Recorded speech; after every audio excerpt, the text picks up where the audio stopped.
Hey, welcome to another episode of You Love Comic Books. This is episode 88 of a YouTube show where I showcase my recent comic hauls, comic speculations, and stuff from my collection. Alright, I got a nice haul for you guys here. Been kind of collecting this one for a while. I even have some books from out of state. I went on a little trip. Of course, at the detriment of my family, I make them go to comic stores. They love it. So I got a couple of books from there. Nothing too crazy, but some good, cool stuff. You know what? We'll get into the haul in a second, but before we do, I want you to smash that like button. Helps with the YouTube algorithm. Assures more people see these videos. If you have any questions what you see in this comic book haul video, or if you wanted to say hi or whatever, leave a comment. Also, if you like these type of videos, comic book hauls, comic speculations, comic collections, etc., smash that subscribe button. Become part of the You Love Comic Books conversation. All right, let's do this. So just to start, I got a book here. I got a whole bunch of dollar books I'm going to show you. This one's from my local LCS. They have a really good dollar bin. I always find some great stuff in there. This is Escape from New York #1. This is, I didn't even know this existed. I guess this is this is the cover B. Kind of looks like a photo variant. I think it might be Alex Maleev. It looks like Alex Maleev. Happy to get that. Then we got Incredible Hulk #3 with that awesome new storyline from Phil Kennedy Johnson and Nick Klein art. Been really liking this one. Makes us forget about that Donny Cates storyline that really went in and left with a whimper. But I think things picked up. It's kind of piggybacking off of Immortal Hulk, and I'm into it. I like it a lot. Mandalorian #3. This is the variant edition. This is basically just an adaptation of the third episode of The Mandalorian. I don't know if anyone remembers this, but it was that amazing episode where, actually, no, I take that back. This is not that spider episode. This is the first appearance of Bo-Katan in the TV show, and I'm not sure, is this her first appearance in comics? Probably not. I think she might have appeared in the Clone Wars comics. Who knows?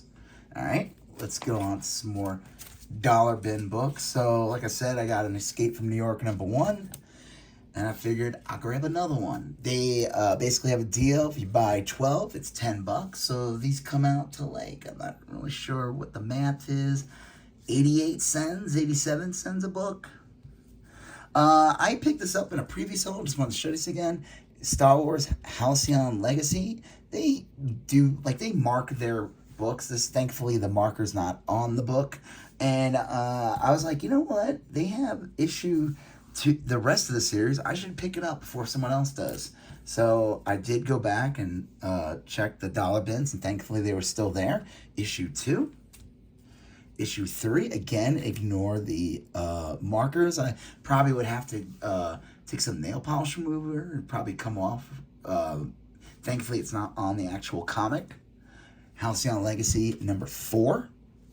And to complete the series, Halcyon Legacy #5. They all have white covers, but for some reason, the last issue has an awesome yellow cover that works really well in negative space with Bosk's outfit. I think it's really cool. Basically, anyone's curious, this is based on the failed hotel that Disney Star Wars tried to do. They were charging I'm not even sure. It was a crazy price. I think it was $5,000 for 2 nights. People, and you're in this immersive world. You're basically staying on a starship. I don't know. I like Star Wars. It's not something I would ever do, and I guess not enough people do. I mean, who has $5,000 to blow on that? I don't know, but clearly not enough did, because they shut it down. Here's another one from the dollar bin. 8 Billion Genies #6. Now, unlike the other issues, I don't know why I even bought this. I'm trying to complete the series. I guess I did get #6 a while ago. Just didn't realize it. But unfortunately, this one actually does have an X drawn on the book. So I will probably just give this away as a freebie with a purchase from my eBay store. Speaking of my eBay store, check out the link in my all my videos. There's 2 links. One is for my eBay store where I sell comics, toys, trades, video games, etc. Check that out. And then there's another link for my Instagram, You Love Comic Books. Follow me there. Become part of the You Love Comic Books conversation on Instagram as well. I showcase my comics from the comic book haul videos and stuff from my collection. Here's another dollar bin. Again, the Ignore the X, Nova #1 from 2015 or 16. Figured why not. Batman versus the Spectre, Brave and Bold, 199. Again, in a dollar bin, in a newsstand, pretty decent condition. Really nice condition. It's got like a, what do they call it, like a practical defect bend, so it's not color breaking. Overall, pretty good. This is the second to last issue of the series, so I thought that was cool. Let me just move these. I'll move that too, that's not necessary. Okay, here's another one from the dollar bin. Avengers 29. This is the first appearance of the new Star brand. Basically, the Star brand is like a baby or something now. Figured why not. It's also a great cover from, who is that? I don't know. Oh, Ed McGuinness. Again, these X's, thankfully this is not on the book either. This is a graphic novel from Superman the Earth Stealers. Is a graphic novel from John Byrne, Jerry Ordway, Kurt Swan, Bill Ray. I always see it all the time. It's been in the bin. I figured, why not? It could be a cool story to read. And I've seen this on average go for like $4 to $5 anyway, so that's still a good deal. This one's been sitting down bin for a while, and I was like, I'm going to grab it. It's a decent condition copy. I see it go for like $5 usually when it's in stores. It's Marvel Age 72. The only reason why I got it is just because of the Dolph Lundgren Punisher on the cover. Anyone remembers? You're probably either too young, or if you're an old fart like me, you will remember that they made a Punisher movie in the late 80s. It sat on a shelf. It sat on like the shelf for years and never got, I think it just went straight to VHS. It had Dolph Lundgren as the Punisher. I think great casting. I thought to this day, he still like looks like the Jim Lee era Punisher. If anyone read Punisher War Journal, the early issues, Jim Lee does like the first, I don't know if he does a handful in the first like 15 issues. He does that awesome like Wolverine Punisher fight. But man, I don't know if he was like it's just naturally how he draws, but he ended up, the two of them, his Punisher and Dolph Lundgren, they kind of mirrored each other. The only drawback of this movie, besides the fact that it was kind of cheesy, was they didn't put the skull on his shirt. It's like the cheapest costume you can make. You literally just got a silk screen, a white skull on a black tee, and you literally got the Punisher. You could deck him out in all kinds of gear if you want, but that's all you need in the end of the day. And they didn't do that. The Punisher skull is on the knife. Whatever. Happy to get this one. And again, less than $1. Saw this, speaking of theme parks and Disney. This is not in the dollar bin. This was in their regular box, but it was cover price, and I thought that was a really good price. Star Wars Galaxy Edge #1. I've seen this book go for like $20. This is basically, again, based on the Galaxy Edge at Disneyland and Disney World. So, happy to grab that. Okay, let's move on with the haul. Again, smash that like button. Another dollar bin haul here from the same store like a week later. Again, I try to, anytime I get through them, if I find like 5 or 6 of them, I'm like, all right, I gotta get at least like find the 12, you know what I mean? Because then it's only $10 for like 12 books. Of course, I don't want to buy a bunch of rubbish either, but Strange Academy #18. I figured why not try to finish this series. This is the last issue of Volume 1, so happy to get that. Superman Man of Steel #1. Figured I'd pick up another one. Decent condition copy. Happy to have that. Power Pack 27 with Sabretooth in it. Considered one of the earlier appearances of Sabretooth. You know, it's not up until like Mutant Massacre, which is this comic kind of,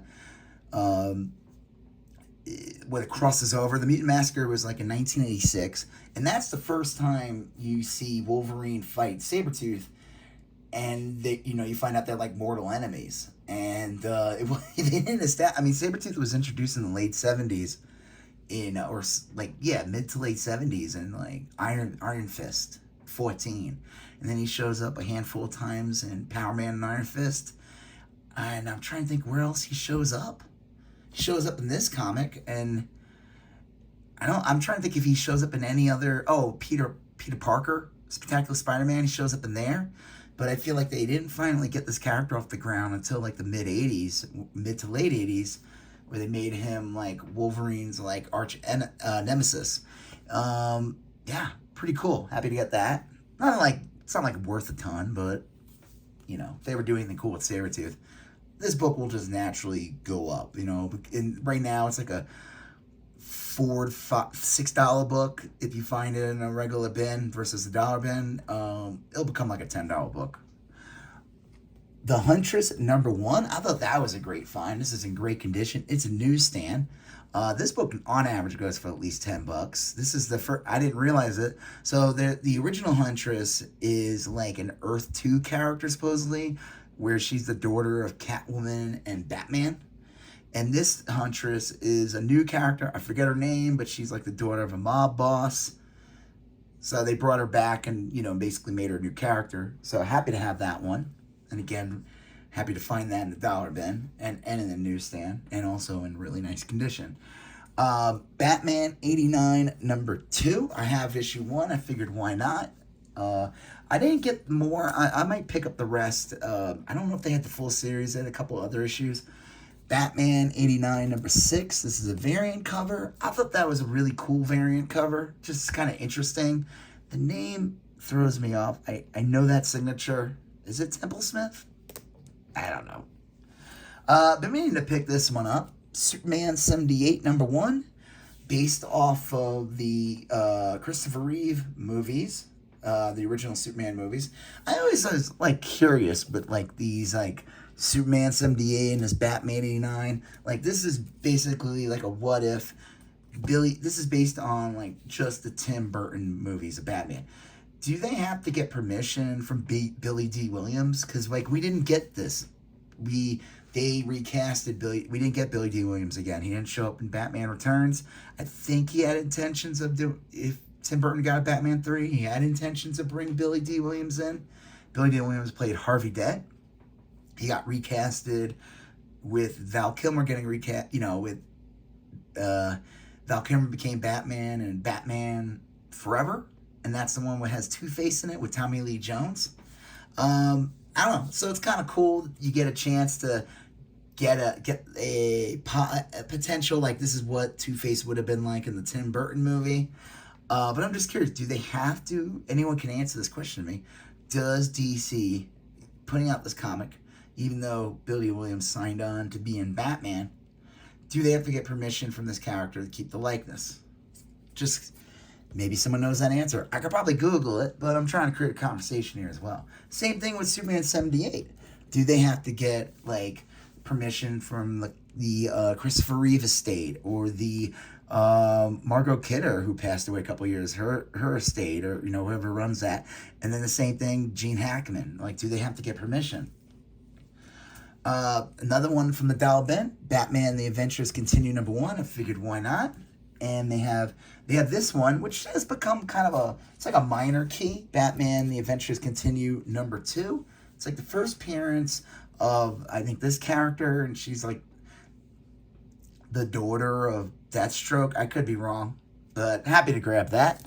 And then I picked up these books. I figured why not? They didn't have the full series, but Invisible Woman #2 with this awesome Adam Hughes cover. Invisible Woman #3, another awesome Adam Hughes cover. I like this one. This kind of got like a little bit of Norman Rockwell look to it.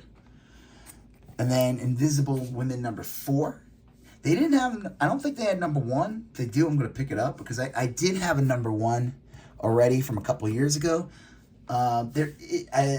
There is 5 issues in this miniseries. They didn't have that one, but I don't know. Happy to have these. awesome Adam Hughes covers. And the interior art from Mattia D. Lewis is really awesome as well. This is not from the dollar bin, but again, went through their regular box, and they had this one at cover price. I thought that was really cool. This is easily a $10 book, if not more. Star Wars High Republic, #1. When this book came out, this book was so ridiculously hot. I personally did not care for the series. I do have the first volume. I have a handful of the IDW issues. I don't know. At this point, to me, this series is just pure spec. I wanted to get another one anyway. One being that it was only $3.99. I thought that's a great deal. I'm not gonna. I'm not if I start for 10, I wouldn't buy it, But it's also pretty much a minty copy. My book I accidentally dropped and messed it up. So this is a better version for me. All right, that's it for the dollar bins and for my local LCS. This is books from this other store. I'll show you guys in a second. Again, if you like this video, smash that like button, hit that subscription button, become part of the You Love Comic Books conversation.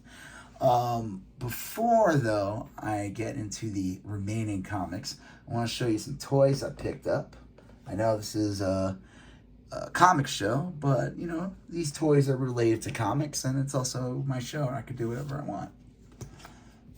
Star Wars Black Series Bib Fortuna. Got this one for $9.99. I thought that's a great price, being that new Star Wars Black Series are $25, maybe $28. And I like this one. I want to get to because at least it has the window. I hate the Hasbro, I wonder if they're going to change that, where they got rid of the plastic in the front. I think as a collector it ruins it, but whatever. So happy to grab that. And then I was at a Target, and I couldn't pass this up. Speaking of, though, the windowless box, I picked this guy up, or this gal, Spider-Man Across the Spider-Verse Cyborg Spider-Woman. And this figure was $60 new at Target, or $58.99. I was I'm not paying. It's a 9. I guess they have it measured at almost 8 inches. That's still a ridiculous price for a Marvel Legends figure, I think. But they had it on clearance, and I had a bunch of, credit. So this was pretty much free. I couldn't pass it up, and I had every intention of opening this one because I just think it's crazy looking. Here's here's the figure. It's just crazy detail. Probably one of the cool. I think it. I don't know if anyone. Spoilers for Across the Spider-Verse. This character that they decided to make a $60 figure of is in the movie for 3 seconds. You blink and you miss her. She's there's 1,000 Spider-Man in that movie, or hundreds of Spider-Man. And spoilers. Not really a big spoiler, but Miles Morales' character is getting chased by all these different variants of Spider-Man in this Spider-Verse. And she's one of them, and no joke, it's literally just 2 scenes. And me and my son kind of joked about it. But I said, if I found it for clearance, I'd pick it up. And I do like the box art for the Into the Spider-Verse. I like the artwork on the side, so pretty cool. Happy to get that. And then, real quick, too, before I finish the haul. Well, actually, you know what? Let's do these books, and I'll show you something else. This is from another store I go to once in a while. It's a toy store. They have comics, and they have a half-off bin, so this was really $2.50. Reese's Pieces, part 1 of 2, and then Reese's Pieces, part 2 of 2. I am so confused by this. It's the candy Reese's Pieces. It has really nothing to do with it. It's got a bunch of short stories from different characters from Eclipse Comics. Why it's called Reese's Pieces, I have no idea. I looked it up, and I'm not sure if it's sponsored by the candy. Kind of odd. This one I got for $4.50 or $4.48 or whatever. It was $8.99 price. Little Shop of Horrors, a newsstand edition. It's got one little color-breaking bend here, but I love these. I've never seen this before. It's an amazing Gene Colan artwork inside. Such a good artist. Actually, the cover does not do it justice. The interior art, I'll just crack this open real quick. The interior art is so much better than the actual cover. But I do love that movie. Here.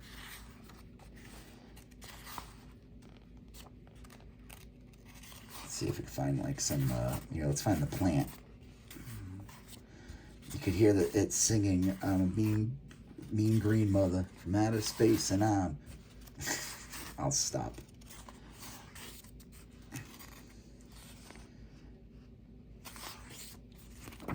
So, I don't know. I'm happy to have this. I love getting movie adaptations. I didn't even know this existed. It's based on the 80s Rick Moranis movie. Before I move on, I think you should have you guys if you watched Little Shop of Horrors from the 80s. Online, it surfaced a couple of years ago. There's an original ending. If anyone's seen this movie, that's going to be like 40 years old in a couple of years. They changed the ending. They gave it a happy ending in the end. The original ending was that Seymour gets eaten by I forgot the name of the plant, and then the plant they show the plant ends up taking over the earth, and there's this insane, like the multiple giant plants invading the city and destroying it. Looks like King Kong. The amount of money they spent on it, and it ends with like Audrey, that's the name of the plant, Audrey 2. And the giant, like a gigantic Audrey 2, and it's like tentacles around the Statue of Liberty. It's nuts. And I'm like, they decided, they were like, this is too dark of an ending. Cut it and just give it this happy ending where him and Seymour and Audrey get a house, and that's the ending. It's like a sweet ending. They have a little plant, so it's like a little tease, like, oh yeah, maybe it's not over. But this, you gotta see this original ending. You can find it on YouTube. It's bananas. Speaking of no bananas, I don't know why that even matters. RoboCop number 23, got this one for 99 cents. This is the final issue in the series. I love getting final issues. I love it when they're near mint, and I love them when they're just 99 cents. This is a really nice condition copy, so I thought that was a really good deal for just $2.99. Uncanny X-Men 248. It is the first Jim Lee X-Men, so pretty cool get. On average, this book is like $15. I think this is like a VF copy. I thought it was underpriced, so I was like, I'm going to grab that. Speaking of underpriced, these two books I'm going to show you I don't know. They're just way underpriced. This one's a newsstand, Marvel Age 114. This book can demand, like, I've seen it go for like $20. I don't know. But it's basically like considered the first preview appearance of Carnage. Because he's on the cover and he wasn't released yet. This is the 30th anniversary of Spider-Man celebrated. It's even drawn by Mark Bagley, I guess John Romita inked, or not really sure here. So pretty cool there. They snuck Carnage in there. I don't know. I'd have to look and see how far this predates Carnage's actual first appearance. Speaking of preview 2, this one was $4.99. Again, a really nice price for this book, because I've seen this book go for like $30 easily. Marvel Age 31. This is the first preview appearance of Thundercats in comics. So, pretty cool. These two were half off. I couldn't pass it up, so they were $2.50 each. Marvel Comics Paragon Software presents Uncanny X-Men and Doctor Doom's Revenge. Oh, there's like a big glare here. This has an awesome John Romita cover. I don't know if anyone remembers these games. The game actually had this on the cover as well.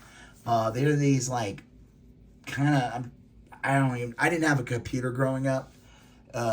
So I've only remember seeing pictures of this. I never actually played these games, but I was going through their half-off box and they had them in there. They're pretty rare. They can go for a decent amount of money. This one is like a fine at best, or VG plus. This one is more of a fine. It's got a lot of what I call pressable defects. This one could be moved up to like almost a near mint pretty easily with a good pressing. So happy to get that. This is also Mark Bagley drawing the X-Men. I'm not sure if he did the cover, but he does the interior art, and it's from 1989, so it's an early Mark Bagley. All right. Almost done with the haul, but you know, I was in, did a little trip, and we were in Arizona, and we stopped in New Mexico also, so I figured I'd check out some comic stores, and I was in an antique shop, kind of like a thrift store, and they had these for only like $3 each. I ended up getting them for a little cheaper because we bought some stuff. I see these cards, and they'll go for like $5-6 a pack. $5-6 a pack, not ducks. I always love finding these though. Alf, it's Alf from what year is this from? 87. I couldn't pass that up. And then Jaws 3D, and it's got 3D glasses. You know what? Let's open these real quick. Why not? I figured I was gonna save these. You know, little mystery box here in the actual episode of You Love Comic Books. Now, people will probably be like, why would you open these? I don't know. Who cares? All right. So, I love the artwork. Anyone remembers Jaws 3D? It was Jaws 3, and they made it 3D, so they added a D on the end of it. It comes with little 3D glasses. Let's see if it works. Does it look? I don't think it will show on the camera. Yeah, I mean, sure, it's 3D, I guess. And there's a photo. Let's see what else we got. Oh, we got the checklist, so just in case I want to try to find all the cards. Oh, look at that. It's got the original piece of gum, and it's stuck to the card. That's pretty cool. Let's smell it. Oh, God. What year is this from? This is probably like toxic. I probably shouldn't even touch it. This is from 1983. So this gum is 40 years old. I don't know. It's probably not even safe to touch. I probably should boil my hand. Here's this, another card. And then Louis Gossett Jr. from Jaws 3D. Let's open up these Alf cards real quick, too. And, we'll see what the gum looks like as well. This is a little newer. The gum is not exactly 40 years old, but it is from 1987. This gum does smell a little bit more like gum. I probably shouldn't sniff it. If you look at the comparison of the two gums, one is a little pinker than the other. The other one just looks like skin at this point. All right, let's look at these real quick. There's Alf Gordon Shumway, I guess, playing baseball. Bula baseball. I don't know what that is. Maybe that's from Melmac. I was like, oh, you're out of this world. And this, if I try to collect them all, I could probably build like a big Alf picture from this. So that's pretty cool. Here's one with TV dinner. Isn't the picture tube a little tough to get down? Oh, to get that joke? That's really funny. And then some Alf facts on the back. Let's see. I use it for scanning high-frequency interplanetary modulations and watching Dr. Ruth. That's anyone knows that reference. Congrats. You're like 50 years old. This is like a flashback where they have other Alfs from his planet. My Earth family doesn't understand me, Doctor. Okay. And then, you're right, TV is a lot better when it's plugged in. All right. Cool. You know what? I'm going to try this gum. You know what? I'm going to try this one. The one that doesn't look as pale. I think, why not? Let's give it a taste. Taste test, okay? Little top.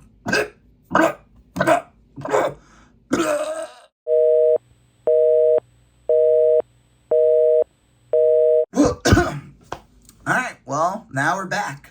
I had to get the emergency room. I was in a coma for 3 weeks. And yeah, I probably was not a good idea eating that gum. And when I woke up from my coma, I said, I gotta get back to this comic haul. And the doc was like, you know your priorities, get in the car and drive back home. So here we are. Let's finish this haul. All right. I got this one, Avengers 35. This leads like directly into Secret Wars. It's also like considered the first cover appearance of Sam Wilson as Captain America. So that was a pretty cool find. Got this one for $2. I figured I couldn't pass it up. She-Hulk number 12. Newsstand from the original series. These books usually are like $8, $10, and they're usually not even in as good a condition. So happy to pick it up. If I find these at a rare price, at a cheaper price, then I'll try to complete that collection. It's only like 25 issues, that first volume. All right. Darkhawk number 40. Any like 40 through 50 are like, I never see them in stores. They become super rare. 50 is like the hardest one to find. It's those last like 10 issues. They get really tough. Darkhawk number 41. And again, these are only $2. They're decent condition. I say they're like VF copies. And then Darkhawk number 42. This one is a little bit more beaten up, but it was only $2. I figured why not. This one I've seen go for like $20 easily. It's Darkhawk Annual 3. I think it's like a new origin for the character. It's a very low print run. It's from 1994. I'm trying to think like... No, it probably just came out the last year the series was produced. So, happy to get that. Found this one for like $3. I couldn't pass it up. Marvel Comics presents 95. This is the first appearance, or considered the origin of Wolverine's costume. This book kind of spiked a bit, and it's still going pretty good because of the leaked photos of Hugh Jackman in the Wolverine costume. So I thought that was pretty cool. Found this one for $3.99, so basically cover price. Captain America number 7. This book kind of picked up a bit.